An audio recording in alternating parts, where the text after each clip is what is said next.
Good afternoon students. Welcome to the class. Electric flux क्या होता है, चलिए आइए इसको समझते हैं। सबसे पहले एक एग्जांपल लेते हैं। हमारे पास एक केटल है, केटल के अंदर गर्म फ्लूइड है। उसको हम छलनी, सीप जिसको बोलते हैं इंग्लिश में, छलनी से छान रहे हैं और देखते हैं जो फ्लूइड है वो कप में गिर रहा है, और मान लेते हैं छलनी से निकलने के बाद जो उसकी वेलोसिटी है दैट इज वी मीटर पर सेकेंड। स्मॉल वी से मैंने इसको रिप्रेजेंट किया है, वी मीटर पर सेकेंड। और जो छलनी का एरिया है जिसमें से वो पास होके नीचे की तरफ गिर रहा है लिक्विड, वो मान लेते हैं एस इसका सरफेस एरिया है छलनी का या सीव का। तो मुझे अगर पता लगाना है कितनी वॉल्यूम लिक्विड की पर सेकेंड इस एरिया में से पास होके नीचे जा रही है या गिर रही है, तो that would be velocity of the liquid multiplied by surface area of the सीव, जितने एरिया में से ये निकल रही है। या मैं इसको रेट ऑफ फ्लो भी बोल सकता हूँ, velocity of liquid multiplied by surface area of the sheath. इसको रेट ऑफ फ्लो बोलते हैं in terms of liquid. Electric flux भी कुछ इसी तरीके से डिफाइन होता है, कितनी इलेक्ट्रिक फील्ड लाइंस एक पर्टिकुलर एरिया से पास थ्रू हो रही हैं। The number of electric field lines that passes through a given area. अगर मैं मान लेता हूँ एक छोटा सा एरिया है दैट इज, जिसको हमने डीएस बोल दिया, ये मैग्नीफाई करके हम दिखा रहे हैं। डीएस एक छोटा सा एरिया है जिसमें से इलेक्ट्रिक फील्ड लाइंस पास हो रही हैं। इलेक्ट्रिक फील्ड लाइंस हमने एक एरो बना के रिप्रेजेंट किया है। ये हमारी आसानी के लिए, हमारे समझने के लिए इलेक्ट्रिक फील्ड लाइंस को इस तरीके से रिप्रेजेंट किया जाता है। तो number of electric field lines that passes through a given area, उसको इलेक्ट्रिक फ्लक्स से डिफाइन किया जाता है। जितनी ज्यादा लाइंस पास करेंगी, जितने कम एरिया में उतना फ्लक्स ज्यादा होगा, और कम लाइंस पास करेंगी फ्लक्स कम होगा। एक चीज और समझते हैं। ये जो प्लेन है, ये छोटा सा जो एरिया है डीएस, इसका ये प्लेन हमने एक डॉटेड लाइन से बना लिया है। इस प्लेन के परपेंडिकुलर एक रेड लाइन मैंने बनाई है, that is called the normal to the plane. अभी हमने क्यों बनाई है इसको समझेंगे अभी। ये जो प्लेन है, ये black line dotted line plane के ऊपर एक लाइन बना दी है, और इस लाइन के परपेंडिकुलर हमने एक रेड लाइन बना दी है जिसको हम बोलते हैं नॉर्मल टू द प्लेन। अब आगे बढ़ते हैं, इसको समझेंगे। सबसे पहले when field lines are perpendicular to the surface, पहला केस लेते हैं। उस टाइम पे फ्लक्स क्या होगा जब फील्ड लाइंस परपेंडिकुलर हैं टू द सरफेस, जिसमें से वो पास कर रही है उसके परपेंडिकुलर है। ये सरफेस है डीएस, और ये बिल्कुल perpendicular electric field lines pass हो रही हैं। और दूसरे केस में हमने प्लेन ही लिया है ये वाला, और इसके प्लेन के नॉर्मल हमने लाइन बनाई है रेड कलर की, that is normal to the plane. अब इलेक्ट्रिक फ्लक्स को किस तरीके से डिफाइन करते हैं? इलेक्ट्रिक फ्लक्स को डिफाइन किया जाता है E dot DS, electric field dot DS. Dot product है इलेक्ट्रिक फ्लक्स, इलेक्ट्रिक फील्ड का और सरफेस एरिया का। अगर मैं इस डॉट प्रोडक्ट को सिंप्लीफाई करूं तो फ्लक्स हो जाता है E T S cos theta. जो थीटा है वो एंगल है इलेक्ट्रिक फील्ड लाइंस और नॉर्मल टू द प्लेन जो हमने बनाया था ये रेड लाइन, उसके बीच में जो एंगल है। जब इलेक्ट्रिक फील्ड लाइंस, ये जो प्लेन है येलो कलर का, इसके परपेंडिकुलर है, तो नॉर्मल टू द प्लेन के वो पैरेलल होगी। यानी कि नॉर्मल टू द प्लेन और इलेक्ट्रिक फील्ड लाइंस के बीच में जब एंगल जीरो है, उस केस में कॉस जीरो वन हो जाता है मैक्सिमम। जब electric field lines are parallel to the normal of the surface, या इलेक्ट्रिक फील्ड लाइंस परपेंडिकुलर है सरफेस के, तो वो automatically electric field lines parallel हो जाएंगी नॉर्मल टू द प्लेन के। जो नॉर्मल लाइन है उसके पैरेलल हो जाएंगी अगर इलेक्ट्रिक फील्ड लाइन सरफेस के परपेंडिकुलर है।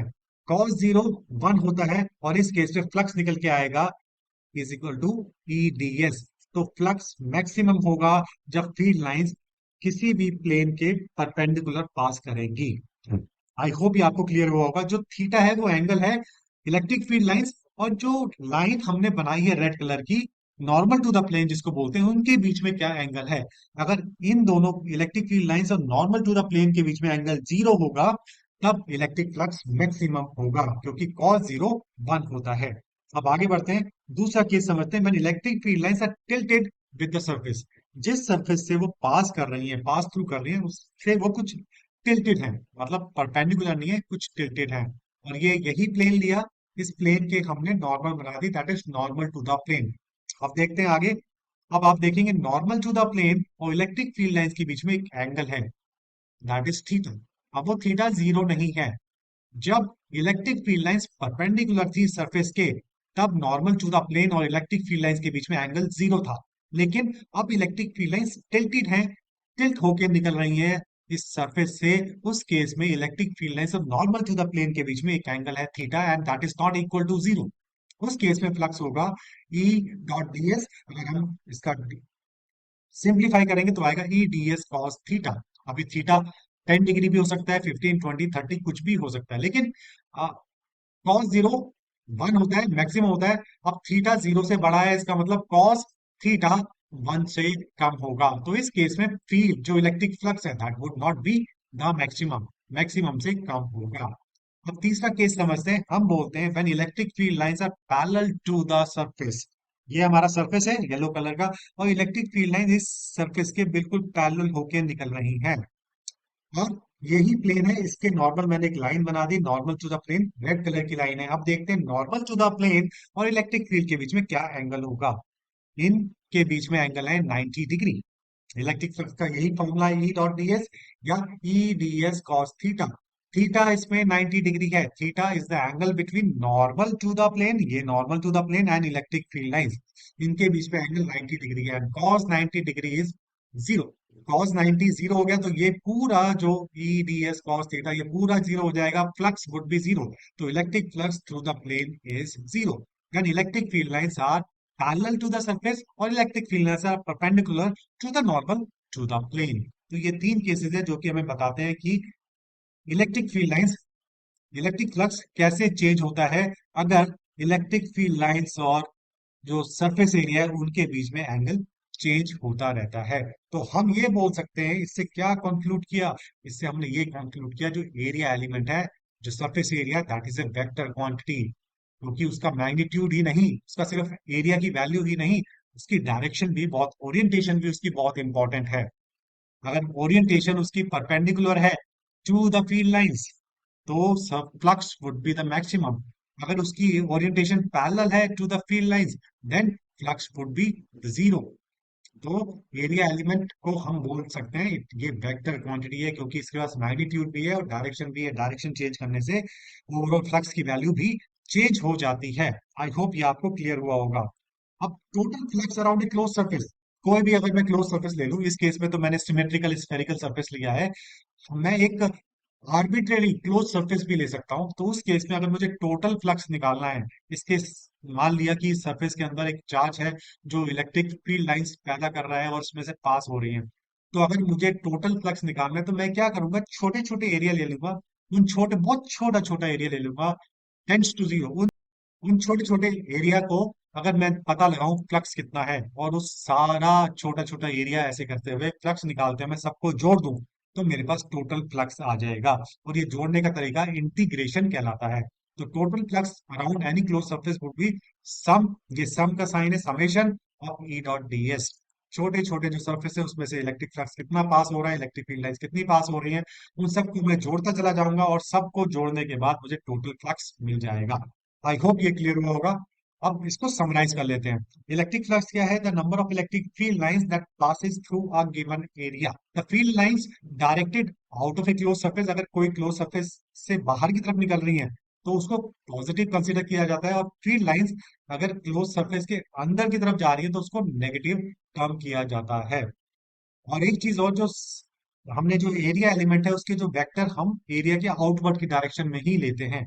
ये आप देख सकते हैं, ये जो हमने रेड कलर का, ये हमने एरिया वेक्टर क्वांटिटी है, इसकी जो डायरेक्शन ली है वो आउटवर्ड की तरफ हम लेते हैं।